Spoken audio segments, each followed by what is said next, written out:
اعوذ باللہ من الشیطان الرجیم بسم اللہ الرحمن الرحیم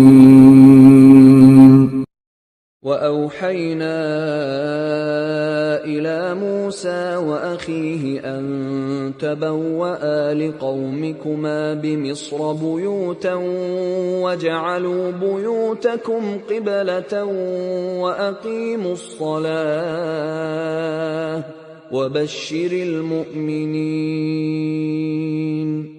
وقال موسى ربنا إنك آتيت فرعون وملأه زينة وأموالا في الحياة الدنيا ربنا ليضلوا عن سبيلك ربنا اطمس على أموالهم واشدد على قلوبهم فلا يؤمنوا حتى يروا العذاب الأليم. قال قد أجيبت دعوتكما فاستقيما ولا تتبعان سبيل الذين لا يعلمون. بسم اللہ الرحمن الرحیم. اور ہم نے موسیٰ اور اس کے بھائی کو حکم دیا کہ اپنی قوم کے لیے مصر میں چند گھروں کو مقرر کر لو، اپنے گھروں کو قبلہ رخ بناؤ، نماز قائم کرو اور ایمان والوں کو خوشخبری دے دو. اور موسیٰ نے کہا، اے ہمارے پروردگار، آپ نے فرعون اور اس کے سرداروں کو دنیاوی زندگی میں طرح طرح کے مال اور رونق و آرائش کے سامان عطا کر دیے ہیں. اے ہمارے پروردگار، یہ اس واسطے ہیں کہ وہ آپ کے راستے سے بہکایا کریں. اے ہمارے پروردگار، ان کے مال کو تباہ و برباد کر دیجئے اور ان کے دلوں کو سخت کر دیجئے تاکہ یہ ایمان سے محروم ہی رہیں یہاں تک کہ دردناک عذاب دیکھ لیں. اللہ تعالیٰ نے فرمایا، تم دونوں کی دعا قبول کر لی گئی، لہٰذا تم دونوں ثابت قدم رہو اور ان لوگوں کے راستے پر مت چلو جو ناواقف ہیں. آیت مذکورہ میں حضرت موسیٰ و ہارون علیہ السلام اور بنی اسرائیل اور قوم فرعون کے کچھ حالات اور ان سے متعلقہ احکام مذکور ہوئے ہیں. پہلی آیت میں خاص واقعہ سے متعلق حکم ہے، وہ یہ کہ بنی اسرائیل جو دین موسوی پر عامل تھے، یہ سب عام عادت کے مطابق نمازیں صرف اپنے صومعوں عبادت گاہوں میں ادا کرتے تھے، اور پچھلی امتوں کے لیے حکم بھی یہی تھا کہ ان کی نماز اپنے گھروں میں ادا نہیں ہوتی تھی. یہ خصوصی سہولت امت محمدیہ علیہ السلام کو عطا ہوئی کہ ہر جگہ جہاں چاہیں نماز ادا کر لیں. صحیح مسلم کے ایک حدیث میں رسول اللہ صلی اللہ علیہ وسلم نے اپنی 6 خصوصیات میں سے ایک یہ بھی بیان فرمائی ہے کہ میرے لیے ساری زمین کو مسجد بنا دیا گیا ہے کہ نماز ہر جگہ ادا ہو جاتی ہے. اور یہ دوسری بات ہے کہ فرض نمازوں کا مسجدوں میں ہی ادا کرنا جماعت کے ساتھ سنت مؤکدہ قرار دیا گیا ہے. نفلی نمازوں کا گھروں میں ادا کرنا افضل ہے. رسول کریم صلی اللہ علیہ وسلم کا عمل اسی پر تھا کہ مسجد میں صرف فرض نماز پڑھتے تھے، سنن و نوافل گھر میں جا کر ادا فرماتے تھے. بنی اسرائیل اپنے مذہب کے مطابق اس کے پابند تھے کہ نماز صرف اپنے عبادت خانوں میں ادا کریں. فرعون جو ان کو طرح طرح کی ایذائیں دیتا تھا اور ان پر ظلم ڈھاتا تھا، اس نے یہ دیکھ کر کہ ان کے تمام عبادت خانوں کو مسمار کر دیا تاکہ یہ اپنے مذہب کے مطابق نماز نہ پڑھ سکیں. اس پر حق تعالیٰ نے بنی اسرائیل کے دونوں پیغمبروں حضرت موسیٰ و ہارون علیہ السلام کو حکم دیا جو اس آیت میں مذکور ہے کہ بنی اسرائیل کے لیے مصر میں مکان نئے بنائے جائیں اور ان مکانات کا رخ قبلہ کی طرف ہو تاکہ وہ انہیں سکونتی مکانات میں نماز ادا کر سکیں. اس سے معلوم ہوا کہ پچھلی امتوں میں اگرچہ عام حکم یہی تھا کہ نمازیں صرف عبادت خانوں میں پڑھی جائیں، لیکن اس خاص حادثہ کی وجہ سے بنی اسرائیل کے لیے اس کی عارضی اجازت دے دی گئی کہ گھروں میں ہی نماز ادا کر لیا کریں. اپنے گھروں کا رخ قبلہ کی طرف سیدھا رکھیں، اور یہ بھی کہا جا سکتا ہے کہ ضرورت کے وقت بھی ان کو مخصوص گھروں میں نماز پڑھنے کی اجازت دی گئی تھی جن کا رخ قبلہ کی طرف کیا گیا تھا۔ عام گھروں اور عام مقامات پر نماز کی اجازت اس وقت بھی نہیں تھی جس طرح امت محمدیہ کو شہر جنگل کے ہر مقام پر نماز ادا کرنے کی سہولت حاصل ہے۔ اس آیت سے یہ بھی ثابت ہوا کہ نماز کے لیے استقبال قبلہ کی شرط انبیاء سابقین کے زمانے میں بھی تھی۔ اس طرح طہارت اور ستر عورت کا تمام انبیاء سابقین کی شریعتوں میں شرط نماز ہونا بھی معتبر روایات سے ثابت ہے۔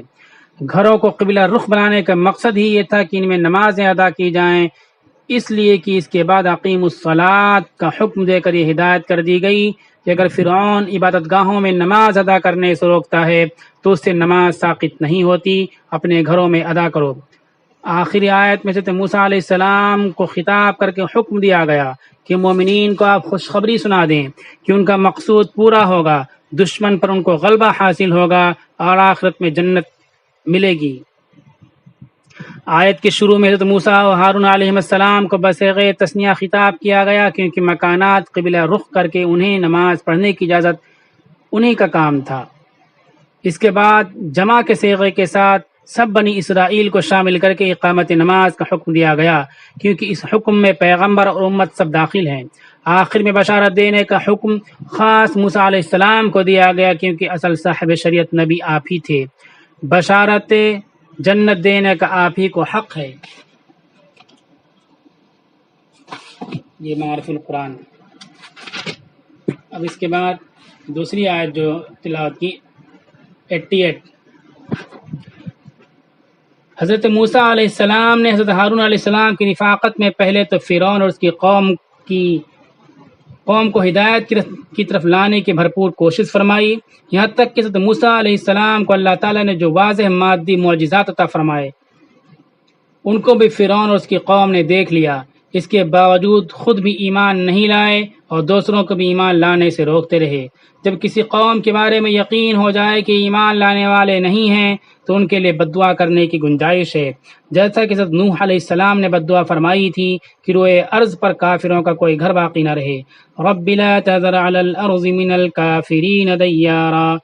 تو حضرت موسیٰ علیہ السلام نے قوم فرعون کے لیے دو بد دعائیں کی، ایک کا تعلق دنیا سے، دوسرے کا تعلق آخرت سے ہے۔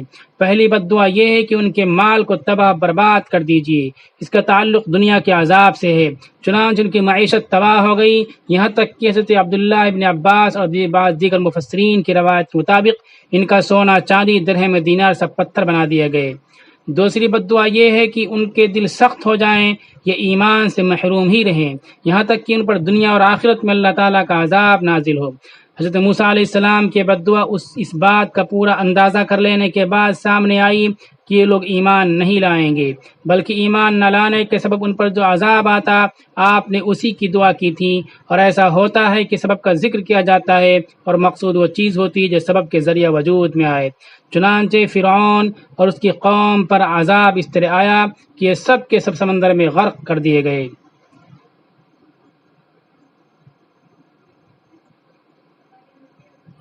اور یہ 89 آیت نمبر میں اللہ تعالیٰ نے دعا کی قبولیت کے بارے میں بتلایا اور پھر ان کو ہدایت دی۔ دعا کرنے والا کتنا بھی نیک اور صالح شخص ہو، ضروری نہیں کہ اس کی دعا فوراً قبول ہو جائے۔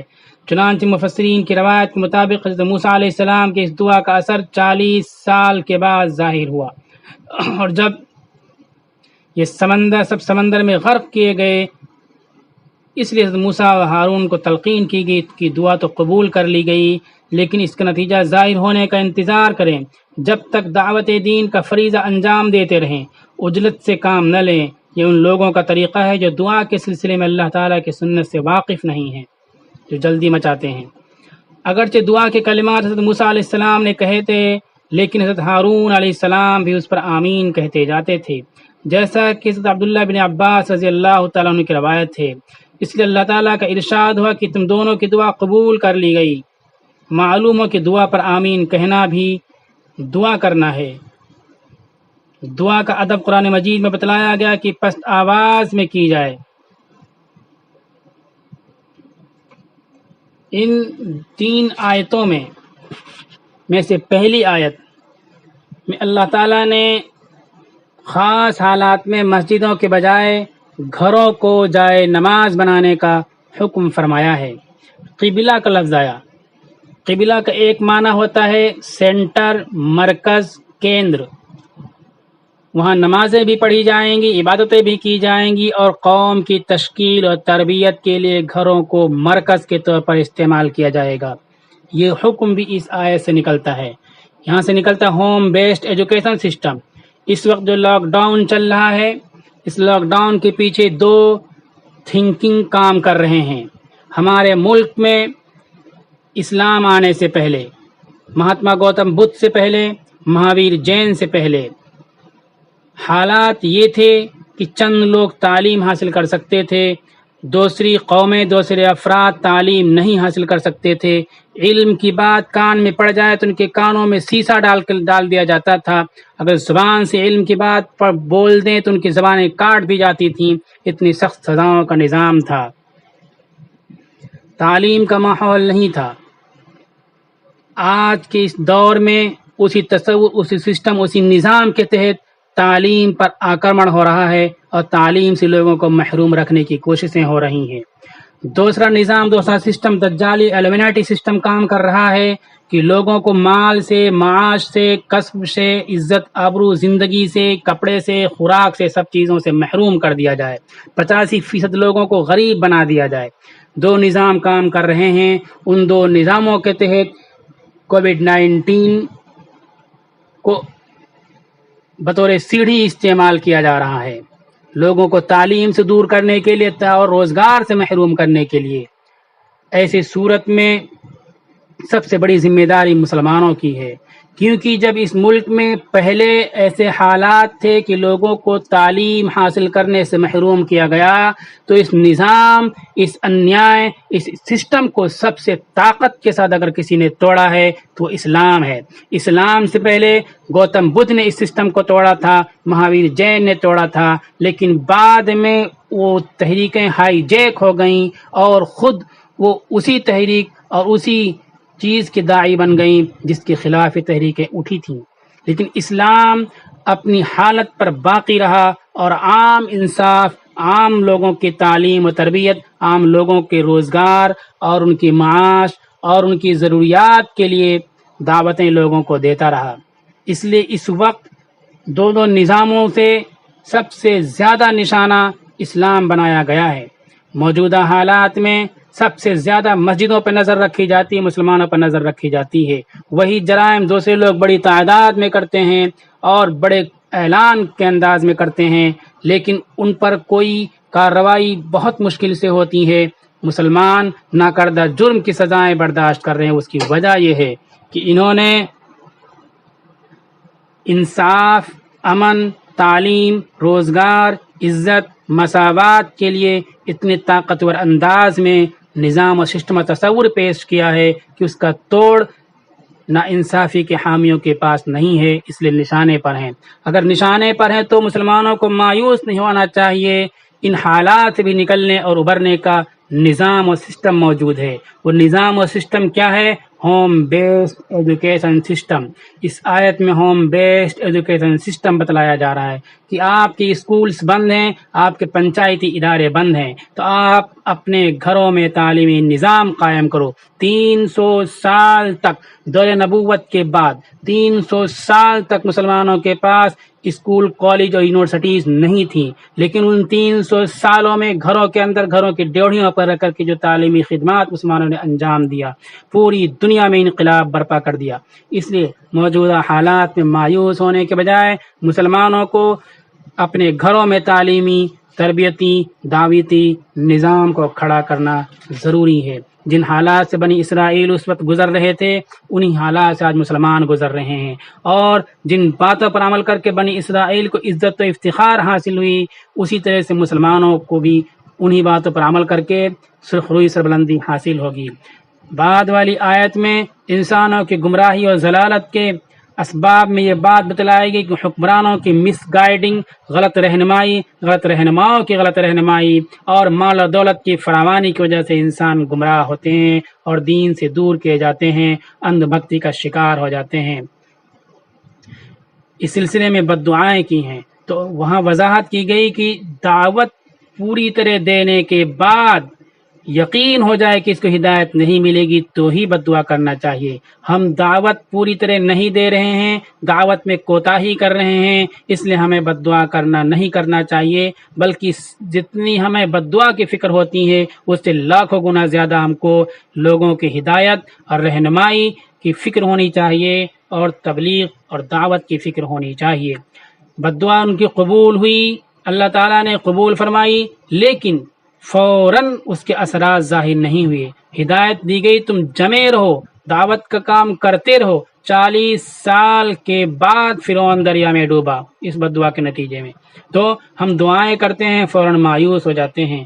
کتنا صالح، کتنا نیک، انبیاء سے بڑھ کر کون سی ہستی، کون سی ذات صالح اور نیک ہو سکتی ہے؟ ان کی دعاؤں کی قبولیت کے اثرات 40 سال بعد ظاہر ہوئے، تو ہم کیوں مایوس ہوتے ہیں؟ ہمیں مایوس نہیں ہونا چاہیے، دعوت کے کام میں برابر لگے رہنا چاہیے، لوگوں کی ہدایت کے لیے فکر کرتے رہنا چاہیے، کوششیں کرتے رہنا چاہیے، اور جو حالات آتے ہیں، آندھیاں چلتی ہیں، طوفان آتے ہیں، ان سے کبھی مایوس نہیں ہونا چاہیے۔ اللہ تعالی عمل کی توفیق عطا فرمائے۔